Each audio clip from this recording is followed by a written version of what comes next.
Welcome back, Superstar. In this video, I'm going to dive into how to structure a group coaching program the easy way for business coaches. Let's go.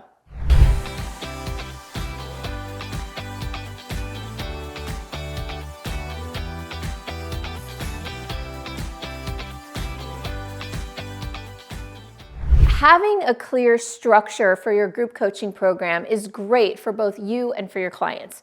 For you, it gives you clarity of what you need to do, points you need to cover, outcomes you need to watch out for. And for clients, it engenders trust. It makes them feel like you know what you're doing and we're following a formula here. So ultimately, a clear structure fosters better results and better client satisfaction, and also a better client experience. Now, in this video, I'm going to assume that you already know who your audience is, who you're serving, and you know enough about them to know what the problem is that they have that you want to help them solve.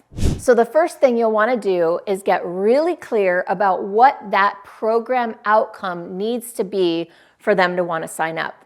And here's a big fat tip for you. One outcome, one umbrella core, big, juicy outcome, but no more than one big outcome for one program. Now wait, I want to establish a little caveat here. Now there are different types of group coaching programs. You've got, for example, I have my quote unquote big back end program that's a year long, that leads into a 2-year, that's another 2-year. That's an ongoing cohort that stays with me year after year. That's a different type of design than what we're talking about here. Here we're talking about a program that has a beginning and an end, like a 6-week coaching program or a 3-month or something that has a clear and defined outcome and a clear beginning and end. So the first thing we're going to do together with my handy dandy flip chart here is we're going to reverse engineer our program. What that means is that once you know what that outcome is, what that promise is, you want to think about what are all the things that need to go into getting that outcome. So here's what I do. I'm going to write it in the middle. And I'm actually, that's a good circle. I'm actually going to use myself as an example. I'm going to use my business breakthrough program that I designed initially over 9 years ago and that I still deliver to this day. I'm going to use that as the example. So this is called the Business Breakthrough Program. And the outcome of this program is that people develop a new business model, specifically a business model that has a big back end. So when people work with me, the very first foundational, fundamental outcome that they want to achieve is to have a new business model with a big back end. What's a big back end, you might ask? Well, that means you haven't been watching my videos yet. So I highly recommend going and checking out some of my 600 videos, many of them about how to build a business with a big back end, which means monthly recurring revenue for the long haul. And also like and subscribe because I'm always coming out with new videos like this. We're going to do a mind map. If this is your first mind map, get ready to have some fun. This is the central idea of the mind map. Hey, we're going to create a new business model with a big back end. What are all the things that need to happen in order to create a new business model? Well, one of the things they need to do is design their programs and their packages and their pricing of their programs, right? So if they're going to launch a new big back end, we need to know what is that program. We need to know who it's for, right? Who's their target audience? Or I like to call it ideal audience is better. We also might want to do, which we love to do, projections and come up with financial projections so we know what we're going for here. Oh, another thing we might have to do is talk about marketing the new programs, getting them out there, and also selling the new programs. How do you sell it? A good thing to do when you're designing some whole new business model is have a vision, have clarity of where's this thing going? What do we want to accomplish with this, right? So these are just a few of the things that we might address. Oh, another thing we'll address is any sort of mindset issues that might get in the way. Identify what are the things that might stop you internally, right? So these are an example of what we do. And then this is how you can do it, right? You put your core thing and then all the things that go into that. By the way, I'm going to add one more.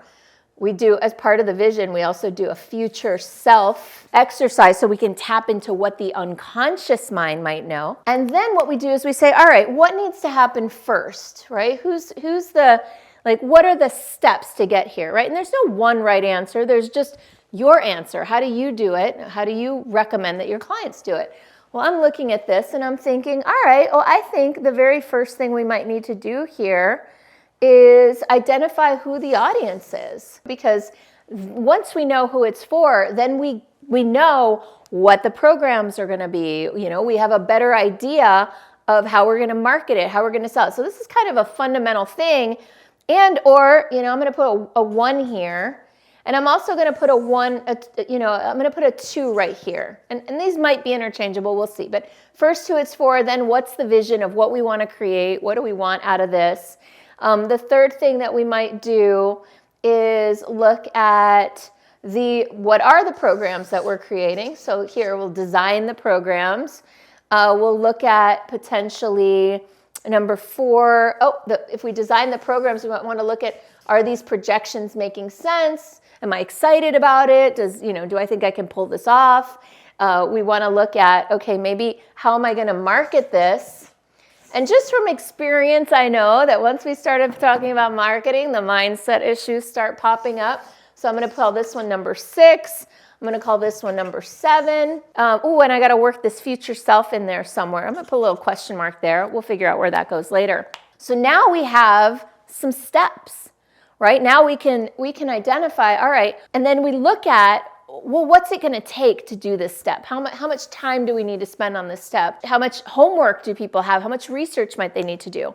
Then we look at number 2. Well, what does that entail? How does that happen, right? And so you take each step and make each of these steps a pillar of the program or a segment of the program and look at, well, how much time do we need for this? Now, I've been able to squeeze all this into one 3-day event. And part of the way I did that was I took this piece out and created it as prep work, because I found in doing this over and over again that this is what stopped people up the most. If they did not know who their audience was, they could not do the rest of this. So I have them examine this and look at this before they come into that 3-day, right? So for me, that's how I figured out how to structure my program. I didn't figure it out ahead of time. I figured it out in the action of it. So that's something I want to share with you, that partly designing a group program is about iteration.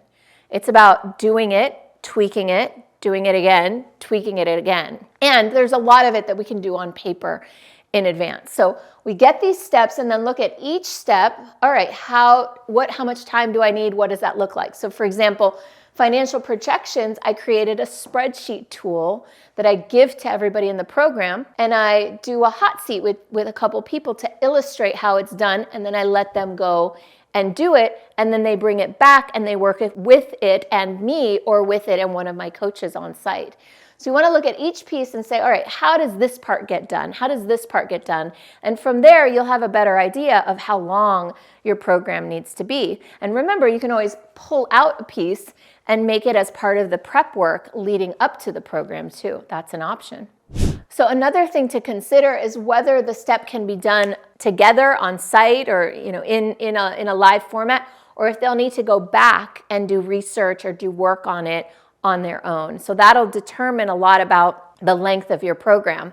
If a lot of it can be done right on the spot, then that means that you could have a more compressed, intensive type of program like I do, a 3-day. But if a lot of it requires like going back into the world and doing the work in the world and then bringing the work product back to the group, then you might be looking at a program that's more like a 6-week or a 12-week or a 3 or I think 12 weeks is 3 months, a 4-month or something like that. Okay, and then one thing to consider is also not to bombard people with this stuff back to back, to make sure you've built in iteration time for tweaking, and also some check-ins and progress points along the way, making sure that people are on track, either by having them fill out maybe a little survey and say, did you do this? Did you do this? Did you do this? Or even just having a check-in, everybody together, say, raise your hand if you completed this. Raise your hand if you need a little more time. Stuff like that. So I hope that was helpful for you. And by the way, if you are interested in working with me to design and build and grow your group coaching program, or if you want to come through my business breakthrough retreat, let's connect. You can find out more at superstaractivator.com/go.